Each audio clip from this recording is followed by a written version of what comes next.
Syukur alhamdulillah, hari ini Sabtu 13 Mei 2023, IKA Alumni SMA Negeri 6 Makassar lakukan halal bihalal sekaligus dirangkaikan dengan peresmian gedung sekretariat IKA SMA Negeri 6 Makassar. Dan alhamdulillah, peresmian gedung IKA SMA 6 ini dapat dihadiri langsung oleh Gubernur Provinsi Sulawesi Selatan Andi Sudirman Sulaiman. Tentu saja kami alumni sangat berterima kasih kepada seluruh alumni SMA Negeri 6 Makassar karena kebersamaan, kekompakan, dan persatuannya, sehingga impian kita memiliki gedung sekretariat alhamdulillah dapat terwujud.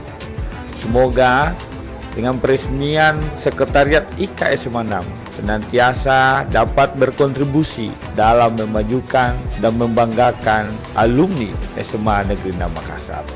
Mari kita saling mensupport, mari kita saling mendukung satu sama lain. Bila ada alumni yang berjuang, maka wajib bagi alumni lain untuk mendukung alumni tersebut. Sekali lagi, selamat dan sukses atas peresmian gedung sekretariat IKA SMA Negeri 6 Makassar. SMA 6 jaya selalu. Assalamualaikum warahmatullahi wabarakatuh.